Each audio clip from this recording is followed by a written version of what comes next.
Jojo Makoons.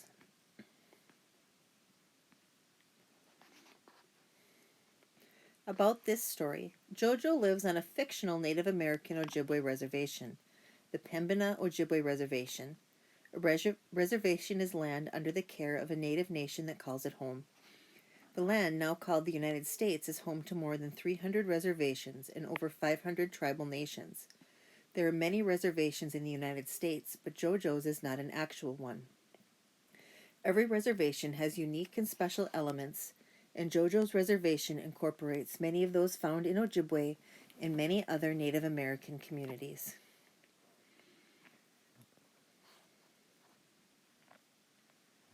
Kokum, Mimi, Mom; Jojo, Fern; Chuck, Susan, Teacher; Bree, Ferris, Jim. Chapter 1. Best Friend Number 1. "Goodbye, Mimi," I said as I walked past her on the way toward the front door. "Mimi." I said, "Goodbye, Mimi. I'll miss you." I even threw some air kisses to her. Mimi only turned her head away from me. "Mimi, you will always be my best friend number 1. Mimi." Why is it she won't ever reply or let me know she'll miss me when I'm gone? I know I'll miss her. We do this every day because I have to leave every day. Well, most days. Mama says it's the law. There should be a law about not saying goodbye to your first best friend, the one who has to go to school every day. Every day! I think I would like more friends, at least ones who will answer me. But cats are very good home friends. They are already potty trained. They are very clean, and they even will take you on a walk. I have a home best friend, and I used to have a school best friend. But I don't think my school best friend wants to be my best friend anymore. I think I need more pals, just in case. Let me tell you about myself. I am 7 years old and in the first grade. My name is Jojo Makoons Azure. You want to know another way of saying that in Ojibwe? That's the name of my Native American tribe. Try saying Jojo Makoons Azure Nindijinakaz. Big last word, right? You sound out that last word like this. Nindijinakaz. Got it? If you can say Tyrannosaurus Rex, you can say Nindijinakaz. But my real big name is Josephine Makoons Azure. Mama says Mushum gave me the name Makoons because when I was a baby I growled and had short black hair. Just like a little bear cub. You say Makoons like this. Makoons. Do you want to know what Mushum means? It means grandpa in the Michif language.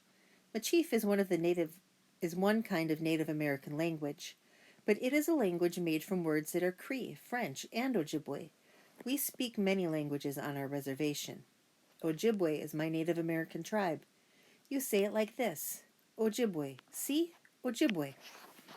I'm learning my Ojibwe language because I'm a member of the Pembina Ojibwe Nation. I like to learn to speak Ojibwe and Michif. I asked Mama, what's the difference between Ojibwe and Michif? Well, my girl, think of Michif like a part of the big, beautiful Ojibwe world. Mama says I have strong lungs, but Grandpa also said I will grow up to be strong like a bear. Except I only hear my full, big, fancy name from Mama when I'm in trouble. Josephine Makoons Azure, why is grape juice all over my beading? Josephine Makoons Azure, why are the toes cut out of all the new socks I bought you? Mama likes to ask me these silly questions, but I think the answers should be kind of easy to figure out. Like Tuesday, I was drinking grape juice outside the kitchen, which I'm not supposed to do. I was looking at the beaded leather jewelry Mama was working on for the summer powwow trail. When I tried to get a closer look at it, I spilled my drink all over the table. Mama's always telling me not to get the fancy living room carpet dirty, so before the grape juice could run off the table, I mopped it up with the closest thing, her leather jewelry. And she never even thanked me for saving the carpet from grape juice, which is a very hard stain to get out. And her sock question? I like to sleep with socks on every night, even in the summer. But my toes get hot because Mimi is always sleeping on my feet, which is why I have my night socks. They have the toes cut out, after the socks get stinky and stretched out. Mama always says to save things instead of throwing them away. So I glued together all the sock toes and used it for her Mother's Day present. It's a potholder quilt, but shh, don't tell her, it's a surprise. Back to Mimi, my home best friend who ignores me sometimes. I have to catch the school bus every morning. Mommy usually walks with me, but today my kokum was going to.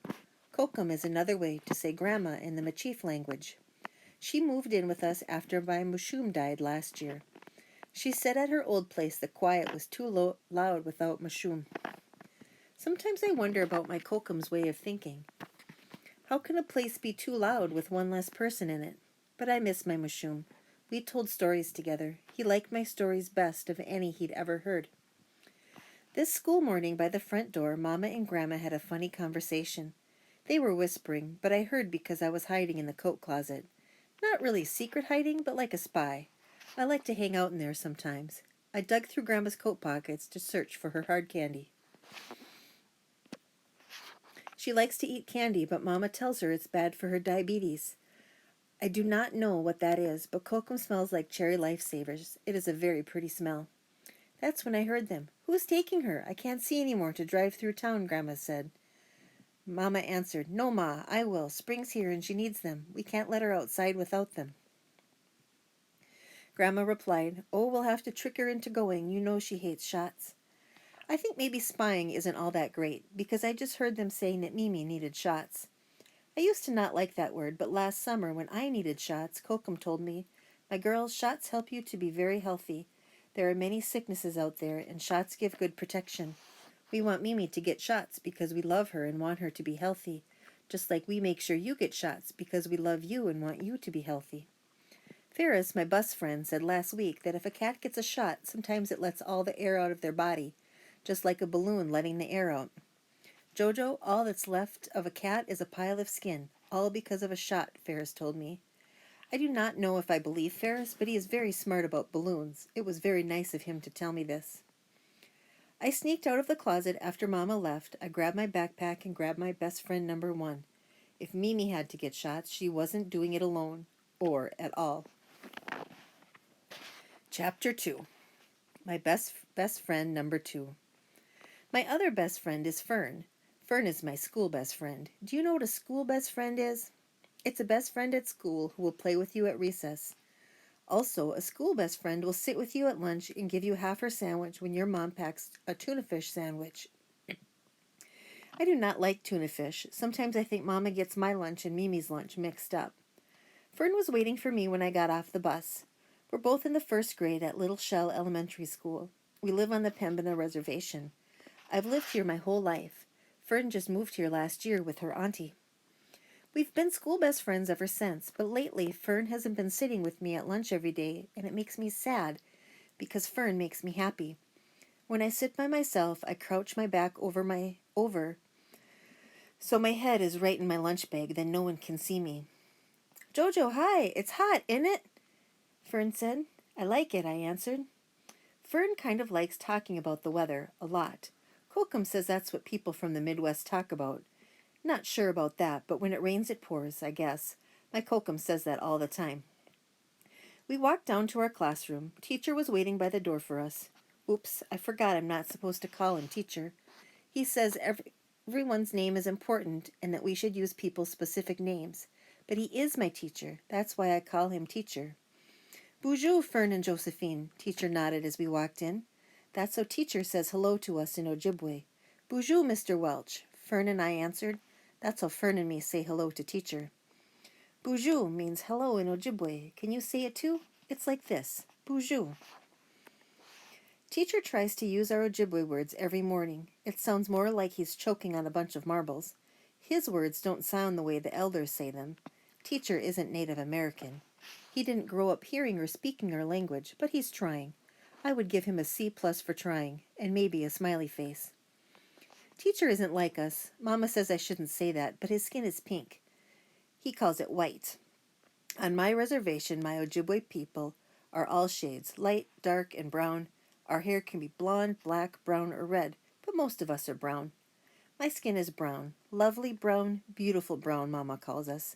I like that because we are beautiful, brown like the soil Mushum used to plant our sweet corn in, brown like the leather Mama uses to bead barrettes on, brown like the fry bread for our family feasts. Brown is my favorite color after polka dots. At school, we have reading right away in the morning. I'm better at math. I can see numbers and how they work together, like I get how 2 plus 2 equals 4. See, if my mama gives me 2 pieces of fry bread, then Coca makes 2 more. We all have 4 to share. But teacher's math seems like it's only for one person.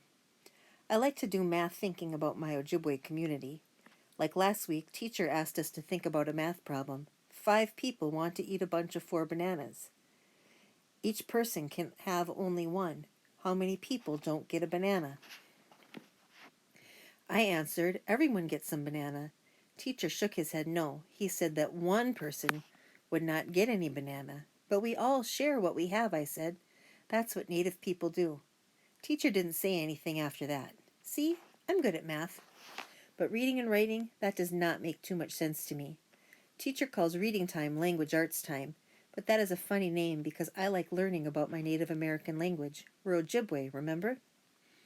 One day when teacher said it was time for language arts, I said to him, Bonjour, and then I drew a picture of me saying hello to teacher. You know, because it's language and arts time. But teacher shook his head. Okay, Jojo, let's try this again. No Ojibwe, no arts. It's language arts time. But teacher, I love our language and our art. Not sure why he tilted his head and looked at me with real big eyes. Then he took out a tissue to wipe his eyes after that.